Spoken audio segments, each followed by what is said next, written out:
Excuse me. Uy. Uy, si Idol. Idol mo na ini. Idol, pwede mo tanong sa mga pagkuhan. Patudlo nga magsayo sa diskuhan ba? Aw, wala problema. Sa pagsayo sa diskuhan, dapat nga kasanin nga sputing. Para doon lang kag mga chicks ba? Para irang isuot nga para sa gitahin isang lulo. Kunya na kay black shoes nga tirada ba? Para pagsayaw ka, hawag ikaw masayaw. Kunya nakatak-in mong shorts. Para birada nga, ay pagkarespetuan ka baka doon lang kag tao. Music palihog be.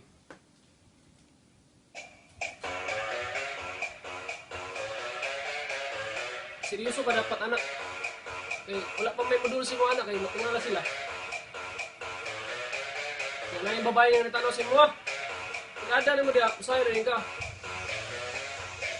Din. Seryoso ka dapat.